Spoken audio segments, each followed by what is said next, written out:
Assalamualaikum warahmatullahi wabarakatuh. Anak-anak, untuk kelas 8 materi prakarya adalah ukir, bagaimana jenis-jenis ukir dan bagaimana cara membuat ukiran. Berikut akan disampaikan oleh Bapak Adi Kusnanto atau yang biasa dipanggil dengan nama Pak Gatot. Nah, disimak baik-baik dan nanti ada tugas yang harus kalian buat. Assalamualaikum warahmatullahi wabarakatuh.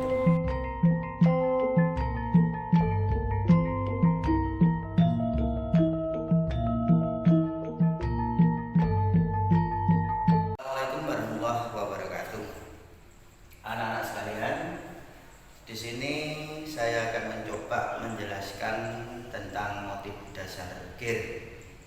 Nah, sebelum pada materi tersebut, ini perlu saya jelaskan pada kalian bahwa motif ukir atau barang-barang kerajinan ukir itu sebenarnya dikenal oleh bangsa Indonesia itu sudah lama sekali, yaitu sejak zaman nenek moyang kita dahulu itu sudah ada yang namanya motif ukir. Nah, untuk bisa mengukir dengan baik ini tentu tidak begitu saja segampang membalikkan telapak tangan, akan tetapi kita harus paham dulu terhadap motif-motif dasar ukir. Jadi tahapannya kita harus paham dulu motif dasarnya, kemudian nanti kita harus juga bisa merangkai, selanjutnya baru kita nanti membuat desain barang-barang yang terkait dengan ukir. Nah, kemudian kalau kita bicara motif dasar ukir itu kurang lebihnya ada 12 bentuk, ya, di mana bentuk 1, bentuk 2, bentuk 3 dan seterusnya masing-masing tidak sama, ya, memiliki bentuk yang berbeda. Bentuk 1 bentuknya ya seperti ini, bentuk 2 seperti ini, bentuk 3 seperti ini dan seterusnya. Dan tolong angka-angka yang ada di sini ini tidak sampai tertukar dengan bentuk yang lain. Karena angka di sini sekaligus menunjukkan wujud dari motif itu sendiri. Jadi kalau Pak Guru atau nanti Bu Nikmah mengatakan kalian harus memberi tugas, harus membuat gambar bentuk 1 misalkan, bentuknya seperti ini, jangan angkanya 1 tapi gambarnya seperti ini. Saya kira paham ya, itu yang saya maksud. Kemudian bahwa untuk karya yang bagus, ini sebenarnya sudah banyak kita lihat di sekitar kita, ya.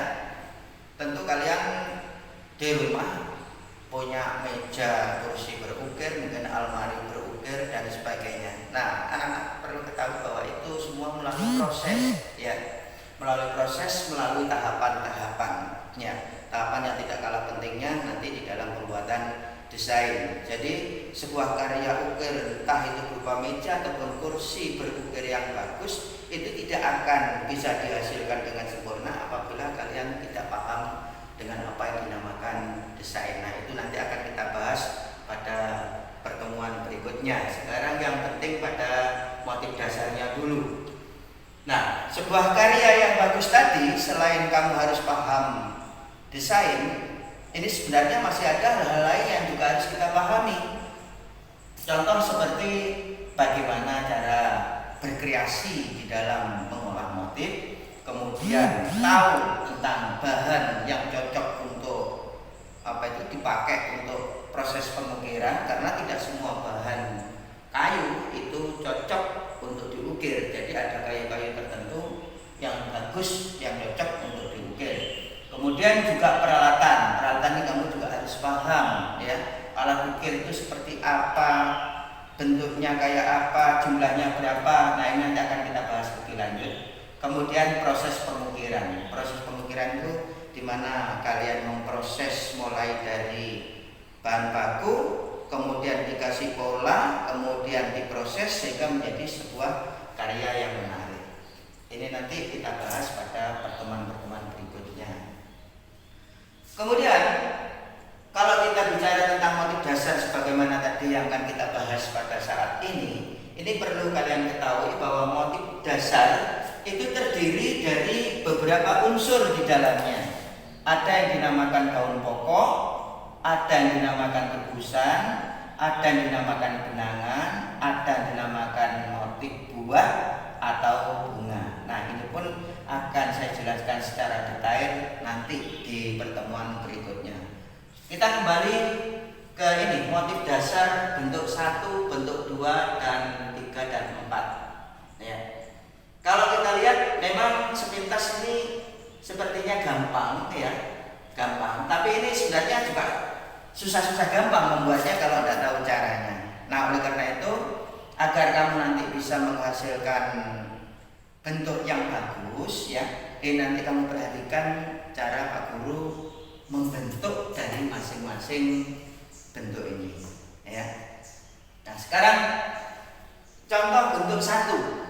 Bentuk 1 yang bentuknya seperti ini memulainya dari mana menggambarnya. Nah, ini kamu perhatikan. Soalnya kalau kamu hanya tahu dalam bentuk jadi, bisa jadi kamu gambarnya dari depan atau mungkin dari atas atau dari bawah, tapi mungkin keliru yang dari depan ya. Untuk itu kamu perhatikan. Sekarang bentuk 1, perhatikan bentuk 1. Bentuk 1 itu cara membuatnya diawali dari bawah bagian belakang. Kamu perhatikan ke atas, ke bawah, kemudian agak berbelok sedikit kembali ke bawah.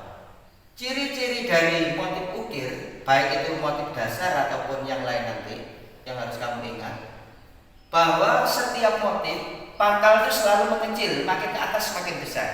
Itu sudah ciri dari masing-masing motif. Ini bentuk 1 ya.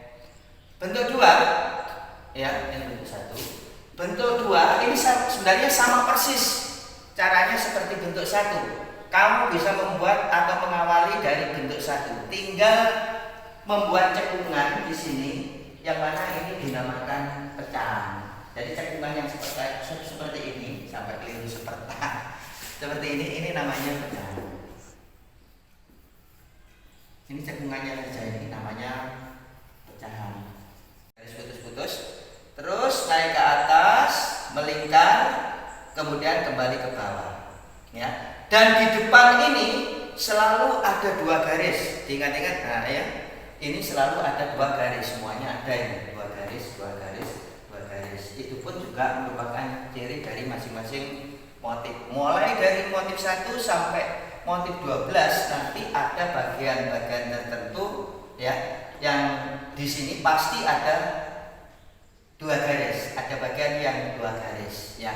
Ini baru ada 4 bentuk ya. Ini untuk bentuk nomor 1. Bentuk nomor 2 sebagaimana tadi saya jelaskan, untuk membuat bentuk nomor 2 kamu bisa mengawali persis dengan membuat bentuk nomor 1. Kemudian di sini tinggal menghapus sedikit, di sini dikasih namanya apa tadi? Pecahan ya. Nah, itu bentuk nomor 2. Kemudian ya, bentuk nomor 3. Nah, untuk bentuk nomor 3 perhatikan, ini sedikit beda ya, tapi mengawalinya tetap sama dari belakang. Semua mengawali dari belakang, dari bawah. Semua. Ya.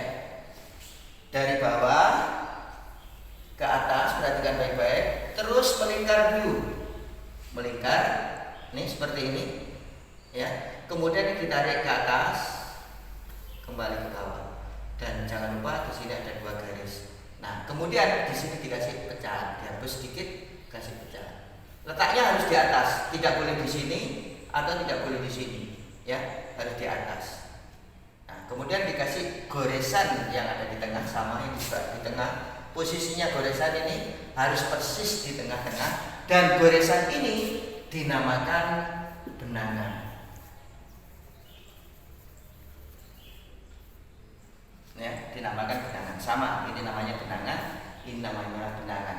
Kemudian bentuk yang bulat seperti ini ketepatan ada bentuk bulat ini.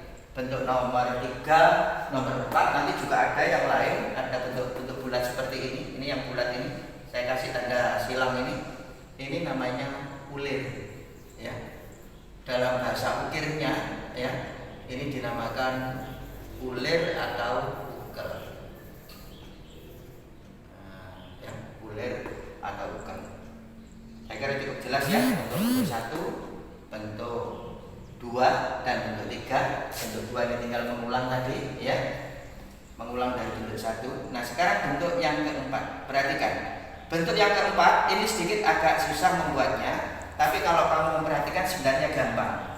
Bentuk yang keempat ini dimulai dengan seperti membentuk nomor 1. Nah ya. Dimulai sama persis dengan membentuk nomor 1, tapi jangan terlalu tinggi. Jadi begini kalau dipraktekkan ya, dari bawah ke atas ke bawah lagi. Ini sama kan seperti bentuk nomor 1. Nah, kemudian dari sini ini kita tarik ke atas ke belakang. Nah, jadi sudah bentuk nomor 4. Kemudian garis bantu ini, ya garis bantu ini kita hapus. Nah, garis bantu ini kita hapus. Baru tengahnya kita kasih benangan. Nah, bagaimana? Anak-anak sudah cukup jelas ya, saya kira ya. Nah, kalau sudah jelas, nanti kalau ada, kalau mungkin ada hal yang perlu ditanyakan, nanti bisa ditanyakan lewat Bu Nikma atau bisa langsung ke saya. Tapi sebaiknya lewat Bu Nikma saja kalau ada hal yang kurang jelas terkait dengan apa yang sudah saya terangkan. Saya kira cukup di situ dulu pertemuan untuk kali ini. Nanti untuk gambar yang kelima dan seterusnya kita lanjutkan di pertemuan berikutnya. Nah, kemudian tugas untuk kalian di rumah nanti menyalin ya, menyalin gambar 1, gambar 2, gambar 3, gambar 4 pada satu halaman kertas. Boleh kertas HPS, boleh kertas buku. Nanti satu halaman itu kamu bagi menjadi 4 bagian. Jadi misalkan ini kertasnya ya, kertasnya ini langsung kamu bagi menjadi 4 bagian ya. Masing-masing bagian nanti diisi dengan gambar 1, kemudian gambar 2, gambar 3, gambar 4. Lebih jelasnya nanti akan saya kirimi contoh gambar. Dan anak ya, saya kira sampai di sini dulu pertemuan untuk tahap pertama ini. Untuk tahap berikutnya nanti insya Allah di pertemuan berikutnya. Saya akhiri, wassalamualaikum warahmatullahi wabarakatuh.